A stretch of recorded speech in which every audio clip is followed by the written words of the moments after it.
the stories they bring. Hooked on the voices, yeah, they make my heart sing. From the plays to the passion, they got that glow. This is love for the game, it's the Hornsmen show.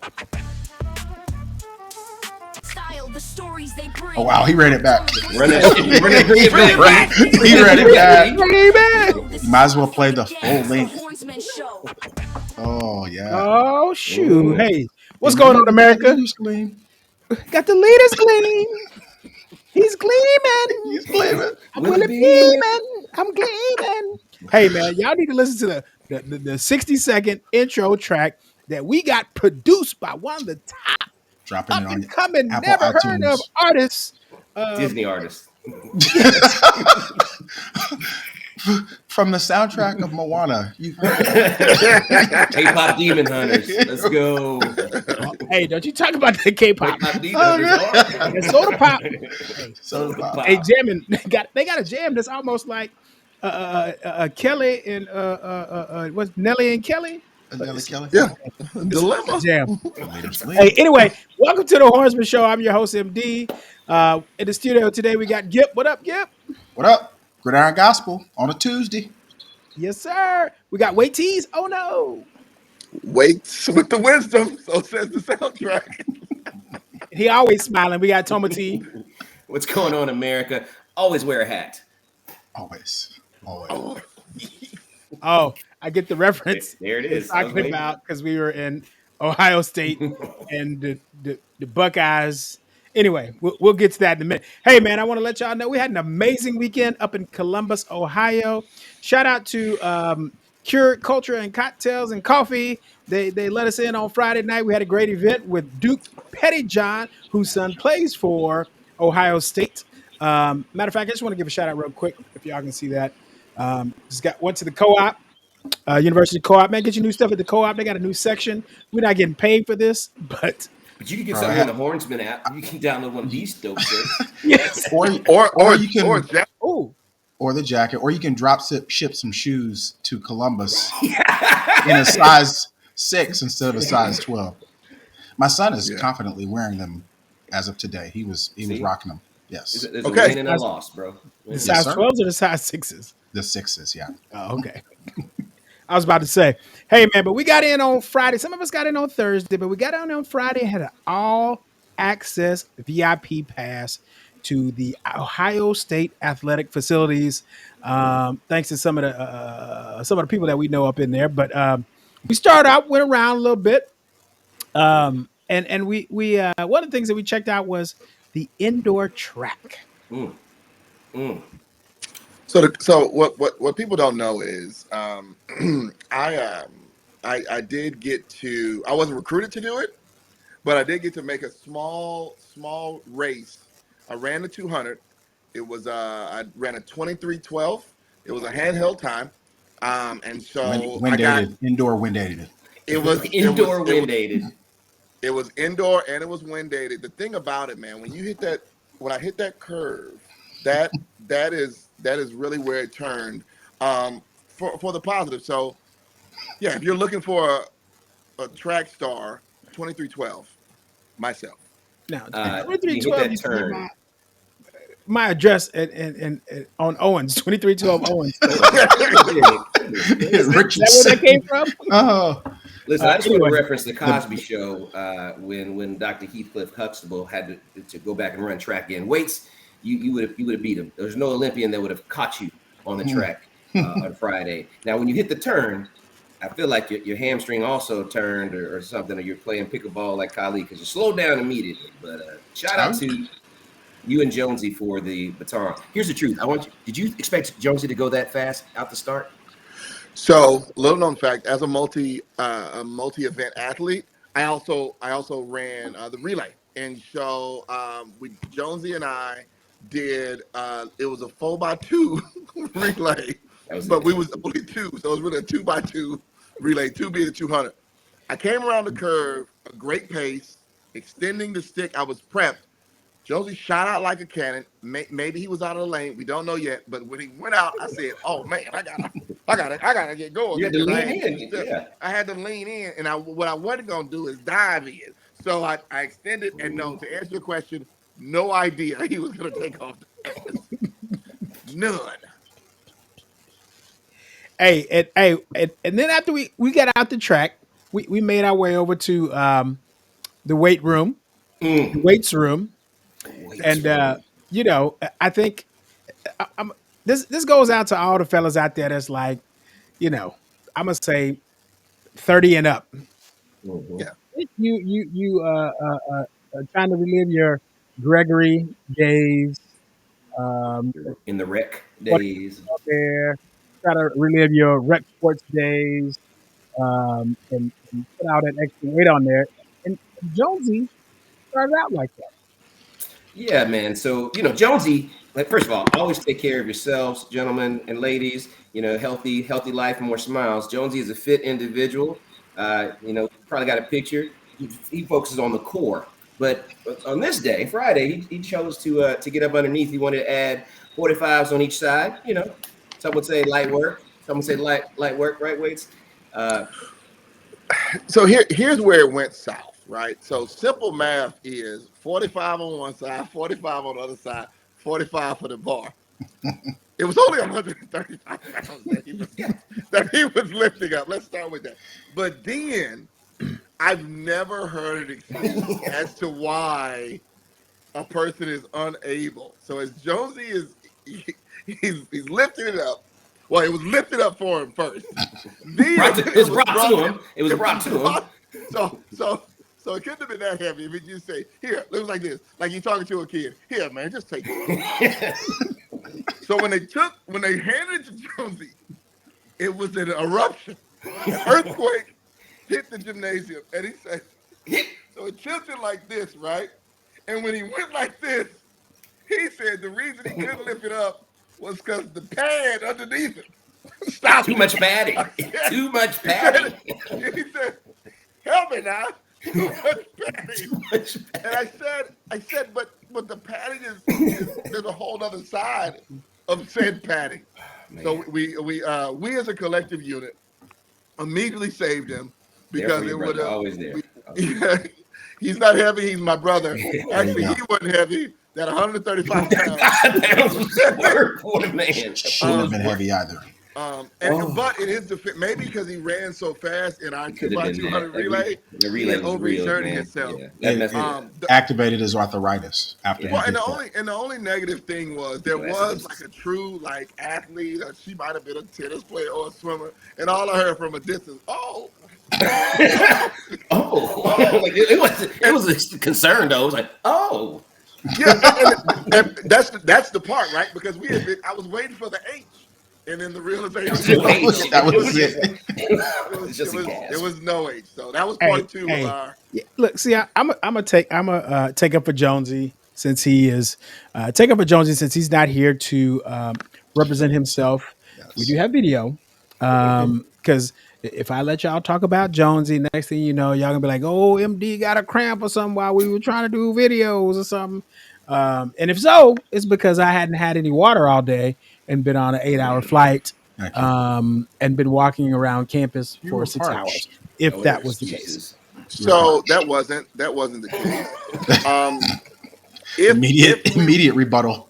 If we were not in a secured indoor multi-level arena-ish area, I would have said, because I was sitting next to him, I would have known that a sniper had taken out your left lower appendage, because it wasn't even in a sequential deal, right? It started with your face, right, MD? And then your mouth went open, right? And then your arm went this way, and then your leg went like this. And then you said, which shows what great leader and host you are. With a fully open mouth, you say, "Hello."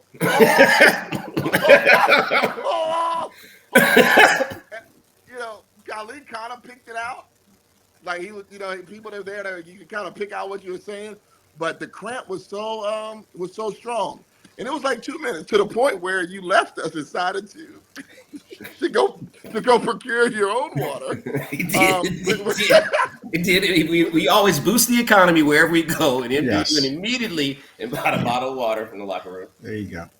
like I said, had that had happened, it would have been because I didn't have any water for 6 days. These are not real stories. You 6 didn't days prep. and You didn't. walked from Austin to Columbus. Exactly.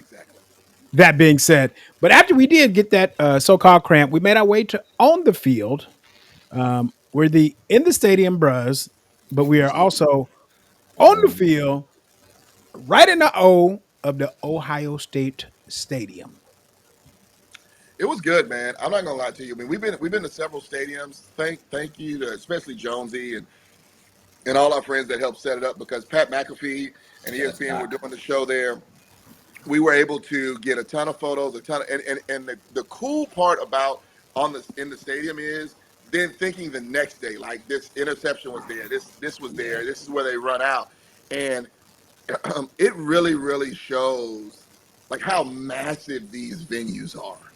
Because we just walked down, and it was a sizable walk just from the lower level just to the field. It wasn't a far deal, and it took a lot, man. So the views of it, the stadium, the police officers, I think that's our new thing. That's mine. You know me. Yeah, Toma, can you give us how you befriend ulcifers of the law everywhere we go now? Well, shout out to law enforcement. They're there to keep us safe and protect us and whatnot for the most part. So I like to engage. For the most part. Everybody got some bad apples now. We had a great time with officers in Michigan. I've had multiple officers in Columbus, just really good people. But this one gentleman also noticed I didn't have my hat on, and he said, "Oh, you're a ball brother too." And he took off his police hat. I was like, "Let's go, compadre. We'll take a picture." Just good energy all the way through and through. But I will tell you, the stadium, immaculate. I had a gladiator moment where I just got down on the 40, up the grass. Anyway, amazing. That's all I can say. Amazing. Well, now I know everybody's been asking the burning question: how were the fans? Now, I will say there was at least 10 people that said, "Hey, MD, no way I'm going back to Columbus." Right. Because the way they acted last time we were up there, like I would love to go, but no way I would go back again. Personally, I would say 85% of the fans that I dealt with were great. 15% not so great. But I also have stories. Let's be honest, America. We had like at least 6 to 8 deep of the fellas. Some athletes according to weights, former athletes according to Toma, Tecmo Bowl athletes according to Kali. So nobody wasn't really saying too much, but I heard some women got some crap talked to them. What was y'all's experience as we were going around? Let me start off this time, Waits. Thank you. I would have compared to 20 years ago, nighttime in the shoe, where we got the W, and it was an embarrassing experience for them in the kind of fan interaction that I saw. Not only just against like Ohio State fans and Texas fans after the loss, but I saw them fighting and spitting on each other. And that's 20 years ago. It's 2 decades, right? Different energy. I had wonderful interactions, man. Probably about 90% of 95 maybe. And here's the truth: you throw your horns down, that's fine. You got to be able to engage and come back with it, right? And so my running line was, if you work out a little bit more, you'll be able to keep your wrists up, your weak wrists. Anyway, so everybody would joke from that standpoint. But I had a great time. It's a beautiful city. I got to kick it in the city after the game as well. So, shout out to you. You're national champions for a reason, and now you're number one in the nation again for a reason. Kudos to you. We hope to see you again. So, and we'll bring the same energy. I think you nailed it, Toma. I would say they're not, in terms of ranking fan bases, I would put USC at the very top of the worst. I would then backdoor that with, I hate to say this, College Station, especially when you go there, it's just a whole nother weird, just the brainwashing and that whole thing. So that, and then Georgia fans last year were a little spicy. I would put Columbus behind those three. From my experience, I would say MD, as you said, about 85-90% of the fans were awesome. They were I think that happens after you win a national championship, right? Like you start to realize, okay, I don't have to be a complete ASS. So I would say that they were mostly welcoming as the night progressed. before we left and went back to the hotel, there was some additional things that were said, and that let me further know, hey, it's time to go ahead and head back to the hotel now, so that nothing weird happens out here. Well, Yeah, really quick for me, man. It's funny you say that, Gib, because I think I was a little more proactive with them, because to your point, I do think the national championship played a role, and them winning. So, but I did not let them forget. Like, at least one of us could still beat Michigan, which then was a massive trampoline to Right. being. And you guys don't even know this yet. Breaking news. Um, I was called Darkwing Duck, except the U in Duck was an I, and so I said, "That's that's really funny," because I enjoyed Ducktales and all those things. Who didn't? And you ready for this? You ready for this? The woman was only 60. Oh my God! I didn't change it. The woman was 65 years old. Oh my God. Or like maybe she's like 58. But yeah, Darkwing. Yeah, Duck with an eye. Oh boy, oh yeah. boy. So other than that, He didn't go that far no with problem. me. Oh boy. It didn't. Well, Well, you got good hair. Well, Yes. there's that. There is that. now, like I said, I did hear from on my way jumping back on the plane from a friend that our president, our athletic director, were getting cursed out as they were making their way back to the bus with f bombs, take your butt back to Texas, and a lot of things that I think were unnecessary after the game is over. I'm all about the friendly talking stuff before the game, during the game, but once you get your dub, man, take it and move along with respect. But let's get into talked about the fans. Let's get into the game. 7-14. We knew it was going to be a defensive matchup, but I don't think we thought it was going to be. I don't think we thought it was going to be 7-14, and us not making it on two crucial fourth down plays inside the 10-yard line. What did y'all see? So let's give a huge shout out to Duke Pettijohn, because he actually told us. He actually told us He did. Friday night that it's going to be a defensive game, and he felt more confident that his defense was going to make more plays. Right. And I was thinking about that on the ride home. But we're a positive group, so our defense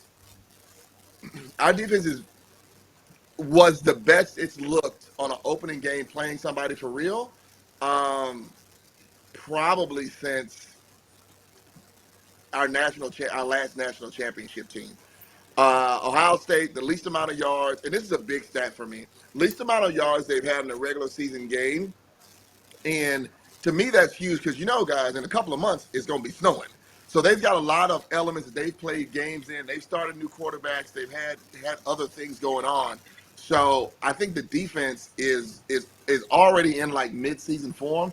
And I don't know if there's going to be an environment, maybe Georgia, maybe if Lagway's doing good at Florida, that we'll have to face a dynamic situation. Like, you're going to face dynamic players, but the dynamic situation. So we had a ton of Longhorns played. 23 guys did it on defense. A ton of freshmen played.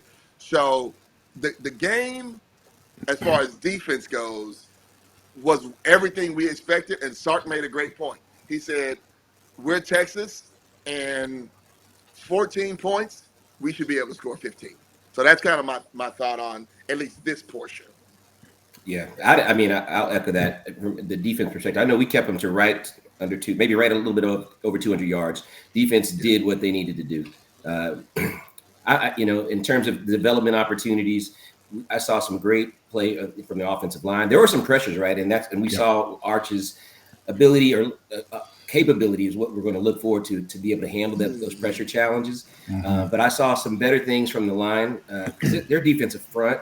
There's some beast boys too, right? I want to give them all due respect in terms of Ohio State. I do, it's about development and progression. We can talk about Arch all day. First pass, I was scary as all get out after that first pass. And then, his last series was disappointing, to say the least. But it's a learning opportunity. And here's the truth. We're going to run the ball a lot more because, with our running backs. Oh, and 5. Boy, there you go. And 5. I'll chime in. I'll just touch on the 8 pound gorilla, 80 pound, 800 pound, whatever it is. So I did have higher expectations for Arch coming out of the box. I think that was in part due to all the hype, that the external hype that's been going on. And you hear about Heisman talk. You hear we watched him play last year. You know who his uncles are. So I think that played a huge factor in what the expectations were for him going into this matchup. I think he came out, looked anxious. He looked uncertain. He didn't look he looked bad. I'm just gonna put it out there. But I think the good news is most of that is correctable with footwork and mechanics, and the fact that we have a head coach who is a former top flight quarterback is going to help Arch immensely. I think that he's going to lock in with him this week and these next 3 weeks to get us prepped. So Arch has got to play better in order for us to do anything this season. I think this was a game of experience. Given such poor play from the quarterback position, we were still in a position to win the game. And I think that's what makes it so. I think that's a good and a bad thing. It's bad in that we lost and we could have won, but it's good because we know what we're capable of, and the room for improvement is there, and growth and development, as Toma said. Now, some people would say, I remember last year, people were like, "Oh, we should put Arch in over Quinn." Well, that conversation is irrelevant now. Why? Well, you know what? Quinn's not here anymore. All conversations are irrelevant unless I make them relevant. Let's drop the leader's gleam. So what do you want? What's your question? Gleam, homie. What's your question? All I'm saying is there's a lot of chitter chatter last year of how Arch should be starting over Quinn, and now you can see what the staff was thinking when they were putting in Quinn instead of Arch, because he wasn't quite ready yet. He will be ready by the end of the season. Full support. We got these 3 games we about to blaze through. We're about to get to Florida. Let me say something really quick though. to that point, I was a Quinn.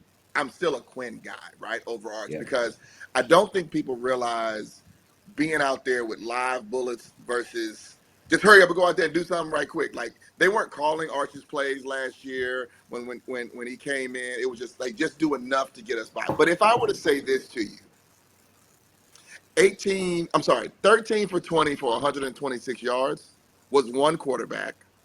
17 for 30, 170 plus yards, another quarterback. We both had first time quote unquote starters. Yeah, that's right. Game. That's right. And Arch technically outplayed it. Now I will say this. In the stadium, and this is why I re-asked this. If I would have told you that Arch had every better stat sans the interception than saying, it didn't feel like that. In the stadium. And I think, do y'all think that is just everything, that the elephants in the room and the hype and all the things beforehand? Because technically, Arch was the best quarterback on the field, stats-wise. Rushing, we had a better rushing. We had their best guy had, I don't know, 67 yards to be exact. Our best guy had 80 yards to be exact. But it didn't feel that way in the stadium. That's why we always say, if you can go to a game, because it feels different being there live. So I just really quick, just thoughts of now hearing that, does that change anything? No, it doesn't for me, because I hear your analogy in terms of experience and whatnot, and Arch was theoretically, statistically, the better quarterback on the field, but he was supposed to, I'm just saying the hype was, and I'm also not the one who believes in the automatic hype, but the hype was he's supposed to be the greatest quarterback on the field, right? It's supposed to, we're not supposed to see these kind of mistakes, and that's what the hype was. Now, the reality is, the young man, all this pressure, all these pieces, you're going to stumble, you're going to learn. That's what I'm excited about, the learnings that will come, and I'm glad you take some punches early on, because that's what you learn from cover. But, no, that's the reason why. And that's why you hear this and why you'll continue to hear all this hype, because there's expectation, let alone from his name alone, right? But this team alone and Sark alone. Put all those alones together. And hey, my homeboys wrote a song called Don't Believe the Hype. Yeah. But hey, as Toma and I sat next to each other at the game, I will give this. When we're looking at stats, Arch had some errant throws. Now, Ohio State, we had a little chant going on up there.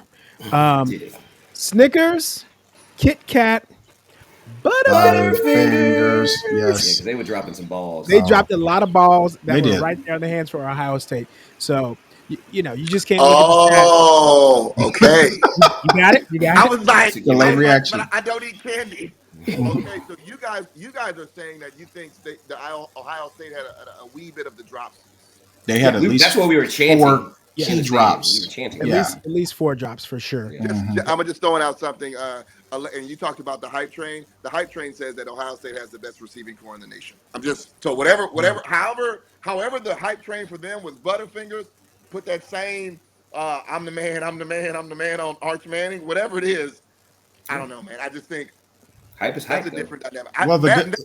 Now I gotta watch it again because now y'all making me think. We do have to rewatch it. Here's the good news. We played possibly the most difficult opponent we're going to play all year, and Arch didn't have a good game. But again, I go back to he's playing the most difficult opponent he's going to face this season defensively, and he's got so much room for improvement. We saw a better version of him last year. Let's just be honest. And again, it was Mississippi State or whoever, but he looked the part last year. He did not look the part this past weekend. So I think there's a lot of there's a big silver lining on this one.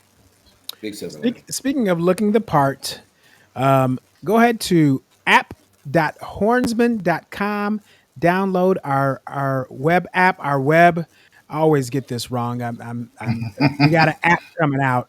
It's out, baby. The Hornsman's got an app coming out. So thehornsman.com as I get typed in on my teleprompter here. Check us out. It's a weekly pick'em. So go ahead and get your games in for this week. There you go. Look at that. We got in-game technology. I love it. Ooh, I love it. A scroll feature. You know what's funny? Now since I have the gleam, can I gleam this on out real quick? Shazam! Yes. Bang! Shazam! Look, guys, I said I would say we're going to talk about San Jose State coming up, but you know what? No. We're not. That's how much this is going to be a 50-10 game. They're 0-1. They lost to Central Michigan, and only put up what, less than 14 points, and maybe it was 10 points. So let's go ahead into 16, this week's 14. pick'em. Yep, 16. Thank you, Gip. 16, 14. Stats. Love them. Let's go ahead into this week's pick'em. Producer, are you ready to put up the games? I feel like I'm on The Price is Right. Is there at least one letter is there at least one number that's in that car? That's right. Give me a honk.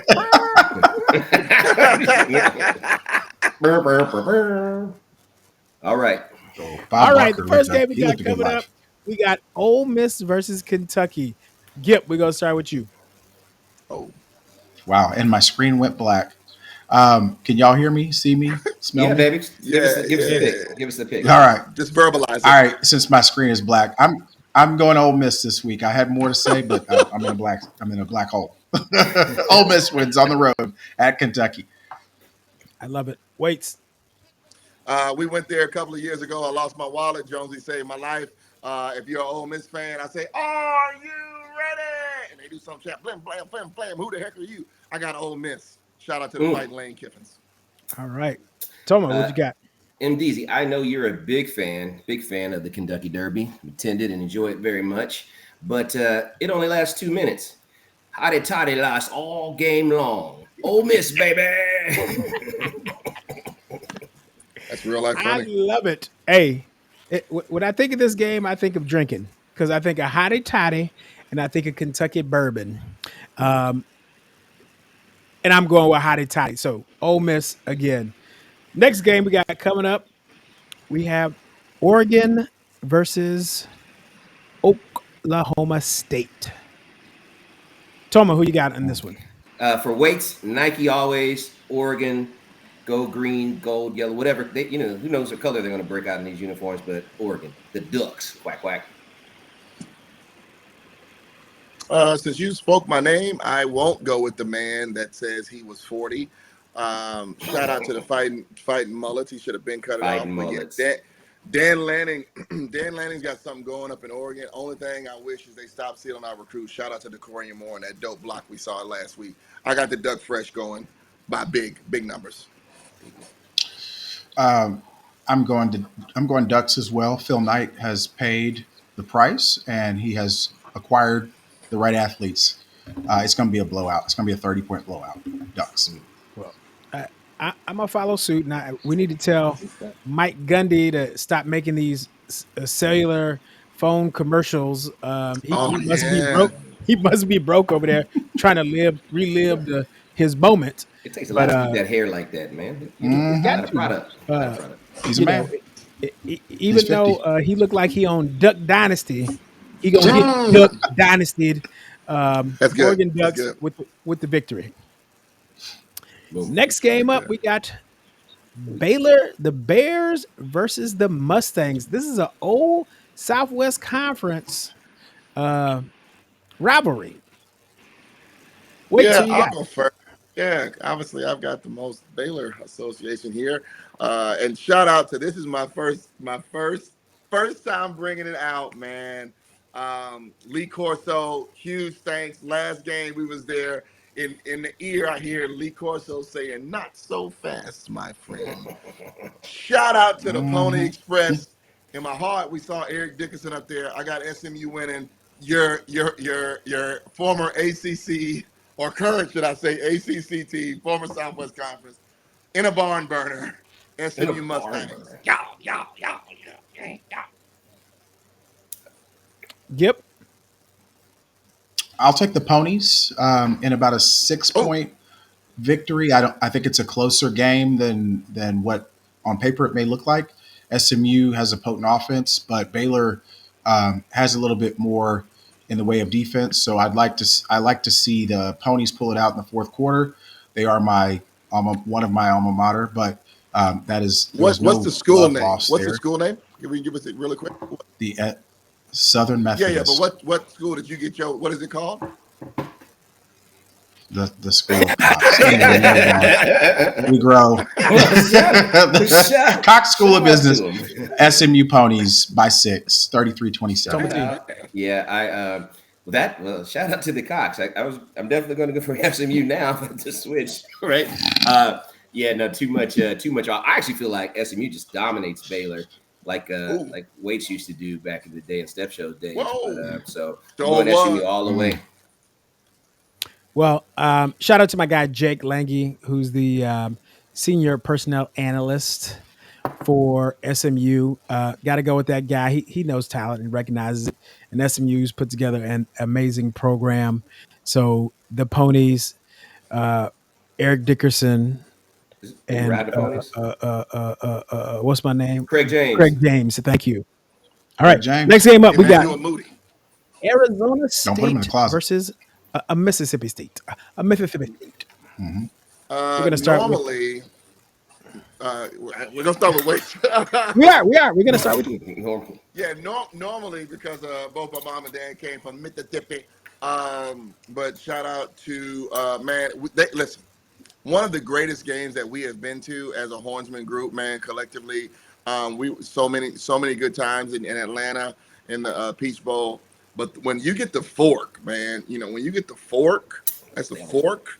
No other sign, right? It's no other name. It's just a fork. We're going with your current reigning Big 12 champion, Arizona State Sun Devils. And the Sun Devils gave me and Jonesy a high five. So we good. Toma. That matters. There's no more scatterbro. So Arizona State is going to have to establish the run. But here's your boom pow surprise. Sam Levitt, he can throw it and run it too. So I'm going to rock with him. And I think the Tyson is the Dallas guy, Allen, Texas, the wide receiver. He went off last game. So connectivity and a little running. I'll go with the Deviled Forks, the Sun Devils. Let's go. And I have a cowbell here, but I'm not going to ring it because it's not Mississippi State. I like it. I'm going to take Arizona State. I'm going to go with the group here. I think Sam Levitt is going to break out this year. He had a really strong game against us in the bowl game. Obviously, Jordan Tyson is a weapon of his. So I like them on the road. I like this one probably 6.5. on this one. So right under a touchdown. Nice. We're going to continue just naming people that I know that are on the programs there. Yeah, Shout out to my guy, Ty Larson, who's on one of the coaches up there at Arizona State basketball team. So got to roll with the home team, Arizona State, for the victory. And the last matchup we are picking today. We beat both of these teams last year. We got Michigan versus Oklahoma. Gip, we're going to start with you. Yeah, I'm taking. Well, let me just lay this out. I like Bryce Underwood, John Mateer. A quick shout out to the OU quarterback from Little Elm, Texas, which is the home of a young Thundercat named Cole Beasley. Shout out to Cole Beasley, who went to SMU, but whose father was my offensive coordinator, who once famously multiple times famously told us, fellas, I don't mind telling you, you're not that good. That was our halftime pep talk from Mike Beasley.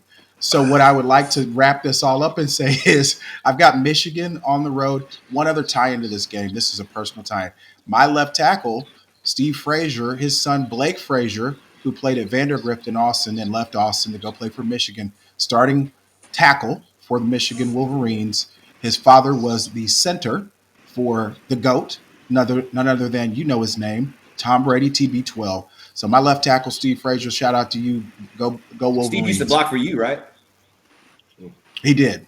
And when I wasn't blocking for our fullback, because I really was the fullback for the wing T offense that we ran. God, the wing T is terrible. So listen, shout out to Kali. Here's the truth, man. You know, I believe in smiles. I am not a fan of the color red or crimson at all. I've got some great Oklahomians, some Steeler Sooners that are my friends and my brothers and sisters. I believe John Mateer is a top tier quarterback, right? I think he's dual threat as well. Okay. So I put it on him. I went back and saw some of the things he did at Washington State. Look forward. I think Bryce Underwood is going to be great, but he's young, right? Young Oklahoma. Traveling there is going to be intense for him. So I've got Michigan, baby. Excuse me. Oklahoma. Oh, look at him. You couldn't even get those words out of your mouth. You couldn't even get that out of your mouth. You confused like Oklahoma gonna be. That's per usual. So I'll make this quick. Couple of things. The Longhorns Darth Vader choked Toma mid-sentence. He was like, "You gonna choose Oklahoma?" Oh, that's the dog shit. Number one. So number two is Kali. If you're starting. Anyway, somebody who blocked for you, why do we have to buy tickets last year for the game? If you had connection, you should have shouted him out like MD's doing right now. Like how did that even happen? Yes, it'll be tough for the young kid at Michigan. Bryce Underwood, first start, but it's Oklahoma, guys. They're not good. Whatever, they're gonna lose. So I got Michigan. Hail to somebody. Shout out to. I can't never do it. Never do it. Never do it. Okay. Hey, shout out to my guy, Wesley Willard, who is a Wolverine who will be making it to the game. We've never been to Norman for a Texas football game, but he's going to make it there now. Wesley Willard is the cousin of former University of Michigan player and basketball coach, Juwan Howard. That's the fam. That's the fam. So got to give it to my guy Wesley. Wesley have safe travels up there. But we're going with Michigan for the win. Hey everybody, man, appreciate you. Hey, download the app, thehornsman.com, app.thehornsman.com. Follow us on Instagram. There it is. Get your pick'ems in this week. TikTok fan base, YouTube. Watch it on YouTube. Yes, watch us on YouTube. Watch us on YouTube. But I guess if they're hearing this, they're watching us on YouTube. Well, somebody else did. It might be, but it might be a message. What is it? Tell a friend to tell a friend, or something like that. Watch us right now. Continue to watch us right now in real time. Because right now we're about to drop some surprise news that we should have teased at the top of the show, but just to let y'all know. We're out. Peace. Yeah. Where is he? Hold. We're out. And Where's there's our, going to be a where's long our, where's our theme Saturday, music? San Jose State. The Brazos. Coming home. Waits with the wisdom. The long version. The long version, the extended radio edit. Tight. You need like some speakers in the trunk for this one right here to bump this. Toma, king of smiles, yeah, he lights up the room with that vibe so sweet he could banish the gloom. K-pop demon hunters. Banish those demons. It's the swagger, the style, the stories they bring. Hooked on the voices, yeah, they make my heart sing. From the plays to the passion, they got